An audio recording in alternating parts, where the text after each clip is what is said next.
मैं BSc part third में जो भौतिक रसायन आपकी बुक है उसमें यूनिट फर्स्ट प्रारंभिक क्वांटम यांत्रिकी इसको डिटेल में पढ़ा रहा हूँ। इसमें सबसे पहला टॉपिक हम लेते हैं डी ब्रोगली इक्वेशन। यहाँ डी ब्रोगली परिकल्पना नाम से है। अब जैसे मैंने यहाँ लिखा है ईएमआर इलेक्ट्रोमैग्नेटिक रेडिएशन, तो ईएमआर हम जानते ही है, जैसे हमने पिछले एनएमआर के जो चैप्टर है उसमें भी बताया था। इलेक्ट्रोमैग्नेटिक रेडिएशन जो जिसमें इलेक्ट्रिक और मैग्नेटिक फील्ड तरंग के गमन की दिशा के लंबवत होता है, वो ड्यूल नेचर दर्शाती है। उसी प्रकार प्रकाश जो है वो इलेक्ट्रोमैग्नेटिक रेडिएशन का एक पार्ट आती है, तो वो भी क्या होता है कि द्वैत प्रकृति को दर्शाती है। तो प्रकाश की तरह ही यहाँ डी ब्रोगली परिकल्पना में क्या है, प्रकाश की तरह ही अति सूक्ष्म कण यानी सब एटॉमिक पार्टिकल भी जो है वो द्वैत प्रकृति को दर्शाते हैं। वो भी क्या कर रहे हैं, द्वैत प्रकृति को दर्शा रहे हैं। अर्थात वो कण और तरंग की तरह दोनों की तरह व्यवहार करते हैं। कण तो है ही, अति सूक्ष्म कण जो है, जो भी आपने सब एटॉमिक पार्टिकल लिया वो तो अति सूक्ष्म कण, वो कण तो है ही, लेकिन वो तरंग के समान भी व्यवहार कर रहे हैं। तो अब इसके लिए दो इक्वेशन दी गई। एक तो है आइंस्टीन इक्वेशन, जिसका जो फॉर्मूला है E बराबर mc²। अब यहाँ m जो है ये कण के द्रव्यमान को दर्शा रहा है, इसलिए इसे कणी प्रकृति की इक्वेशन का है। इसी प्रकार एक दी है प्लांक इक्वेशन E बराबर h न्यू, और ये जो न्यू है ये आवृत्ति को बता रहा है और ये तरंग की होती है, तो ये तरंगीय प्रकृति की व्याख्या कर रहा है। अब इन दोनों इक्वेशन को जब हमने उपयोग में लिया तो h न्यू बराबर mc², यानी इन दोनों का कंपेयर करा तो h न्यू बराबर mc²। अब न्यू बराबर हमें पता है c अपॉन लैम्डा होता है, तो ये न्यू की जगह हमने यहाँ पर न्यू की जगह ये हमने c अपॉन लैम्डा रख दिया और ये बराबर हो गया mc²। लैम्डा बराबर हो गया hc अपॉन mc², तो ये इस प्रकार से यानी hc अपॉन mc² हो गया और ये h अपॉन mc, ये c से ये इधर से कट गया तो h अपॉन mc यानी h अपॉन p हो गए, और ये डी ब्रोगली इक्वेशन है। mc जो है वो मोमेंटम के बराबर होता है। अब इसके बाद नेक्स्ट इसी का पार्ट आता है, वो है इसका प्रायोगिक सत्यापन। अब यह प्रायोगिक सत्यापन की जब बात करते हैं तो हम मानते हैं कि माना जो इलेक्ट्रॉन है उस पर आवेश हमने कहा E है और उस पर V विभव हमने लगाया है।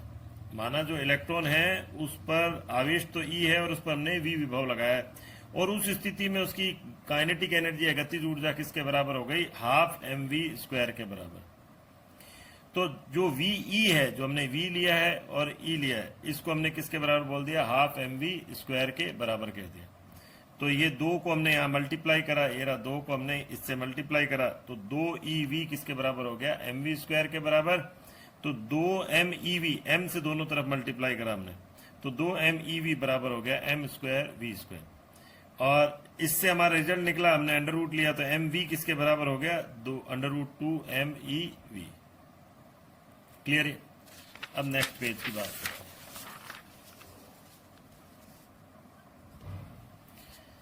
अब ये जो नेक्स्ट पेज पे हम कह रहे हैं कि लैम्डा बराबर h अपॉन p है, यानी h अपॉन mc है, तो ये जो mv है जो भी हमने कहा था ये किसके बराबर, यहाँ c को हमने v के बराबर मान लिया क्योंकि कण के लिए कह रहे हैं, तो यहाँ c को हमने v के बराबर माना, तो ये किसके बराबर हो गया, लैम्डा बराबर h अपॉन √2meV। m हमें पता है इलेक्ट्रॉन का द्रव्यमान है, वो है 9.1 इंटू 10⁻⁻31 kg। ये किसका हुआ, ये m हुआ इलेक्ट्रॉन का द्रव्यमान। इसी तरह जो v है वो तो हम उसकी तो वैल्यू हम यहाँ रखेंगे। h जो है हमारे पास है प्लैंक कांस्टेंट, उसकी वैल्यू 6.6 इंटू 10⁻⁻34 जूल सेकेंड। ये भी हो गया। अब बच गया हमारे पास जूल सेकेंड, ये हमने इसका कर दिया। अब हमारे पास आ गया इलेक्ट्रॉन का आवेश, ये कितना होता है 1.6 10⁻⁻19 कुलाम ऋण आवेश, यानी नेगेटिव चार्ज हो गया। अब जब इन तीनों की वैल्यू रखी, E की और m की और h की, v की तो हमें पता नहीं है, तो हमारे पास ये वैल्यू आ रही है एंगस्ट्रॉन्ग में। जब हमने इसको करा तो 12.26 अपॉन √v और एंगस्ट्रॉन्ग में आ गया। यदि हम वोल्ट यहाँ जो V है वो 10 वोल्ट से 10,000 वोल्ट लगाए, विभव हम लगाए इलेक्ट्रॉन पर, तो ऐसी स्थिति में जो लैम्डा की परास होती है वो 3.877 से 0.1226 एंगस्ट्रॉम तक प्राप्त होती है। और यह एक्सरे की तरंग दैर्ध्य की कोटि की है, यह एक्सरे की तरंग दैर्ध्य की। इस प्रकार इलेक्ट्रॉन जो है यानी सब एटॉमिक पार्टिकल भी एक्स किरण के समान ही तरंग के समान व्यवहार करता है।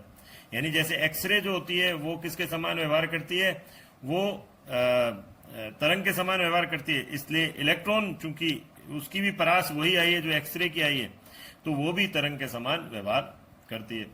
इसी के लिए एक प्रयोग है डेविसन जर्मर प्रयोग। अब इस प्रयोग में हमने क्या कहा है, हमने कहा कि हमने इलेक्ट्रॉन पर कितना वोल्ट विभव लगाया, 54 वोल्ट विभव लगाया, और ऐसे में इलेक्ट्रॉन कितने से त्वरित हो रहा है, 50 डिग्री कोण से त्वरित हो रहा है, ये विवर्तित, और यहाँ 50 डिग्री कोण से विवर्तित हो रहा है। 54 वोल्ट से तो हमने उसको इलेक्ट्रॉन को त्वरित करा और 50 डिग्री कोण से विवर्तित हो रहा है। तो ऐसे में इलेक्ट्रॉन की तीव्रता यानी कि जो उसका स्पेक्ट्रा है उसकी तीव्रता वहां पर अधिकतम प्राप्त होती है।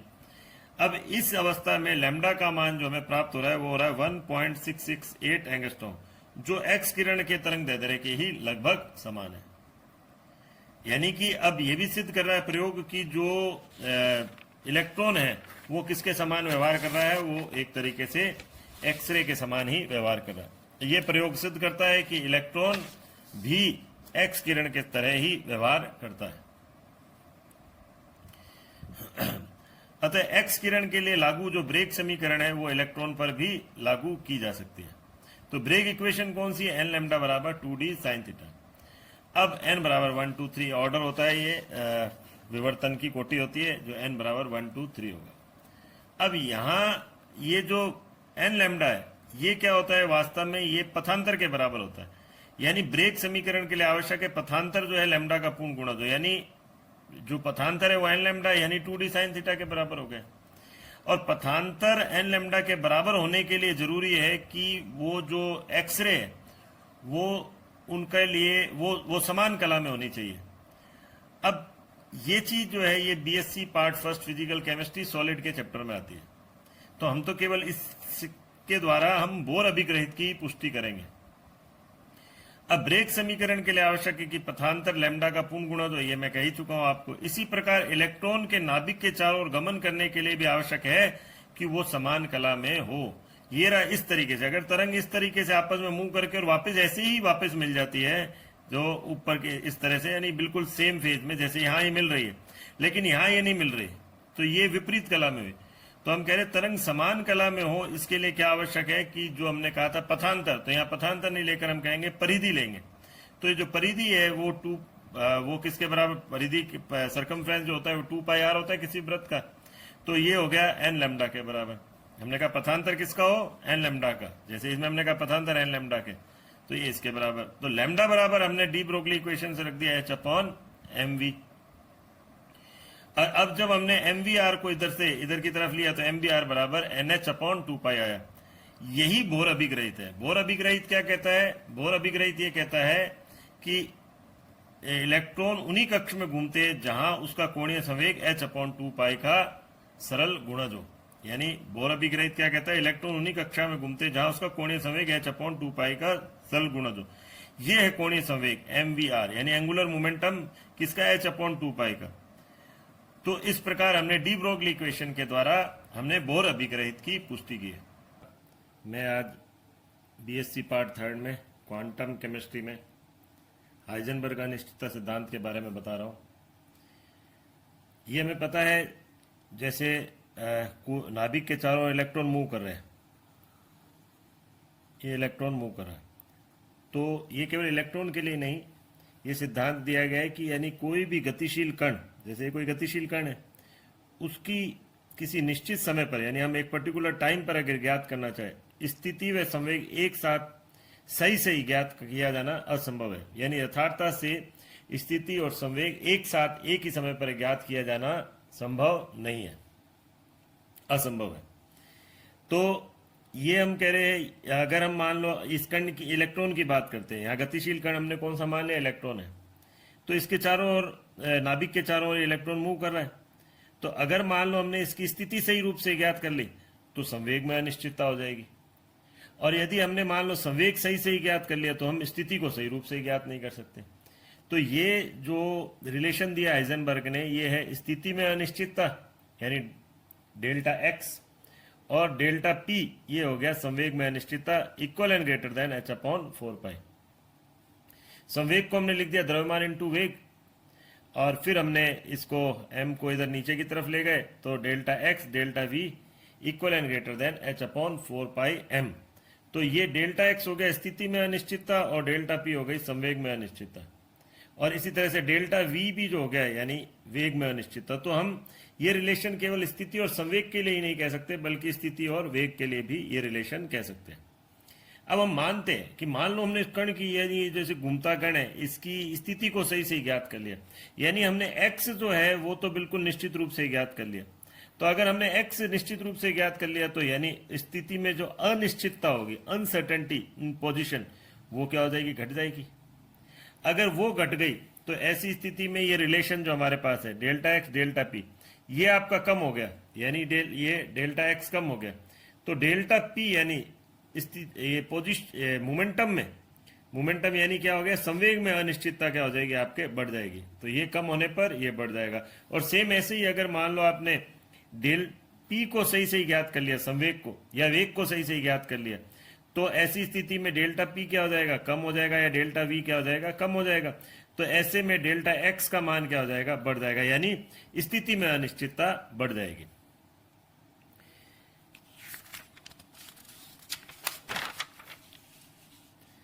अब माना हमने कहा कि इलेक्ट्रॉन की स्थिति ज्ञात करने के लिए हम माइक्रोस्कोप का यूज करते हैं। माना हमने इलेक्ट्रॉन की स्थिति ज्ञात करने के लिए इसके ऊपर गामा किरणों को आपतित किया। अभी इलेक्ट्रॉन तो मूव कर रहा है और हमने उसकी स्थिति ज्ञात करने के लिए क्या करा, गामा विकिरणों को उसके ऊपर आपतित किया। अब गामा विकिरण जो होती है वो हाई एनर्जी की विकिरण होती है, और जैसे ही इलेक्ट्रॉन के ऊपर वो आपतित होती है तो इलेक्ट्रॉन क्या होगा, अपने पथ से विचलित हो जाएगा। चूंकि उसने ऊर्जा का अवशोषण कर लिया तो उसके वेग में या संवेग में परिवर्तन हो जाएगा। तो यानी कि हम जैसी स्थिति ज्ञात करने के लिए, जैसे हमने मान लो हम उसकी स्थिति ज्ञात करने के लिए गामा किरणें डाल रहे हैं, तो उसने क्या कर दिया, अपनी पोजीशन को बदल दिया, अपने संवेग को बदल दिया। इस प्रकार इलेक्ट्रॉन की स्थिति और संवेग में अनिश्चितता उत्पन्न हो जाती है। यह अनिश्चितता सिद्धांत जो है ये बोर मॉडल को रिजेक्ट करने में या नकारने में सहायक है। किस तरह से, बोर के अनुसार क्या होता है, नाभिक के चारों ओर इलेक्ट्रॉन विभिन्न पथ में घूमते हैं, ये विभिन्न कक्ष है उसमें घूमते हैं। तो बोर का जो कक्ष होता है वो एक निश्चित पथ होता है या क्लियरली डिफाइंड पाथ होता है। बोर का कक्ष एक क्लियरली डिफाइंड पाथ होता है जिसके चारों, जो कि क्या होता है, नाभिक के चारों ओर उपस्थित होता है। अब अगर इस पथ का हमको सही से ज्ञात करना है, यानी इन कक्ष को सही से ज्ञात करना है, तो हमें इलेक्ट्रॉन की स्थिति व वेग या हम कह सकते हैं संवेग सही से ज्ञात होना आवश्यक है। तो ये तो अनिश्चितता सिद्धांत के आधार पर संभव ही नहीं है। तो इस प्रकार जो अनिश्चितता सिद्धांत है, या जो हम कहते हैं ये जो हाइजेनबर्ग अनिश्चितता सिद्धांत है, ये बोर मॉडल को रिजेक्ट करने में या नकारने में सहायक होता है। अनिश्चितता सिद्धांत ऊर्जा व समय पर भी लागू होता है। जैसे हमने कहा ये ऊर्जा में अनिश्चितता, ये समय में अनिश्चितता equal and greater than H upon 4 पाई। तो ये ऊर्जा में अनिश्चितता रही। और अब हम कहते हैं कि ये जो हमने पढ़ा है अनिश्चितता सिद्धांत, या हमने डी ब्रोगली इक्वेशन पढ़ी है, ये दोनों ही अत्यंत अति सूक्ष्म कणों पर ही लागू होते हैं, यानी सब एटॉमिक पार्टिकल पर ही लागू होते हैं। ये यानी कि ये बड़े पिंडों पर इन दोनों सिद्धांतों को लागू नहीं किया जा सकता। डी ब्रोगली इक्वेशन हम पिछले वीडियो में बता चुके हैं। अब नेक्स्ट टॉपिक आता है इसका है प्रकाश विद्युत प्रभाव, यानी फोटो इलेक्ट्रिक इफेक्ट। अब फोटो इलेक्ट्रिक इफेक्ट क्या है, यह है कि यदि मेटल के ऊपर, मेटल की सरफेस पर प्रकाश की किरणें आपतित की जाए, यानी वैसे जनरली हम यूं कह सकते हैं एक निश्चित आवृत्ति की विकिरणों को यदि धातु की सतह पर आपतित किया जाए, तो उससे क्या हो जाएंगे, इलेक्ट्रॉन का उत्सर्जन प्रारंभ हो जाएगा। अगर इलेक्ट्रॉन का उत्सर्जन प्रारंभ हो गया यानी परिपथ में धारा बहने लग गई। अगर परिपथ में धारा बहने लग गई तो इसका क्या तात्पर्य हुआ कि यानी प्रकाश ने इलेक्ट्रॉन को उत्पन्न करा और उससे परिपथ में धारा बहने लग गई। तो यह प्रभाव क्या कहलाता है, प्रकाश विद्युत प्रभाव, क्योंकि प्रकाश की वजह से परिपथ में विद्युत का उत्पादन हो गया या विद्युत उत्पन्न हो गई। ये जो इलेक्ट्रॉन उत्पन्न हुए उन्हें हम क्या बोलते हैं, फोटो इलेक्ट्रॉन कहते हैं।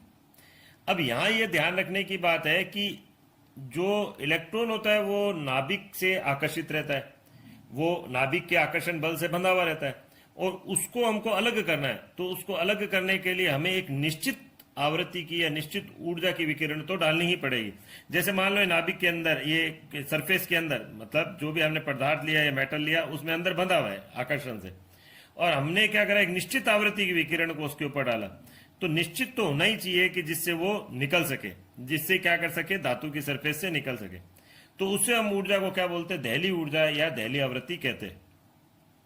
अब अगर हमने कह दिया सॉरी, हमने कह दिया यदि हम दहली आवृत्ति से अधिक आवृत्ति की विकिरण उसके ऊपर डालें, यानी एच न्यू या उससे अधिक ऊर्जा की हम विकिरण उसके ऊपर डालें पदार्थ के ऊपर, तो या धातु की सरफेस पर, तो वो क्या करेंगे, कुछ पार्ट तो किस में आ गया, इलेक्ट्रॉन को बाहर निकालने में, ठीक है, और बचा हुआ भाग किस में आ गया, उसकी गतिज ऊर्जा बढ़ाने में। यानी हम यूं समझे कि मान लो हमने 10 जूल ऊर्जा उसके ऊपर डाली और इलेक्ट्रॉन को निकलने के लिए 4 जूल ऊर्जा की आवश्यकता होती है। तो 10 जूल डालने पर माना सपोज हमने पूरी की पूरी जो ऊर्जा है वो इलेक्ट्रॉन को ट्रांसफर हो गई, तो अब 4 जूल तो उसको धातु की सरफेस पर ले आएगा इलेक्ट्रॉन को, जिसको हम क्या बोलते हैं, कार्यफलन भी कहते हैं। और इसको हमने किसके बराबर बोला, एच न्यू जीरो, यानी कि दहली ऊर्जा जब हमने उसके ऊपर डाली यानी कितनी हुई, 4 जूल, तो वो तो कार्यफलन का काम कर रही है, जो उसको धातु की सतह से इलेक्ट्रॉन को बाहर निकाल रही है।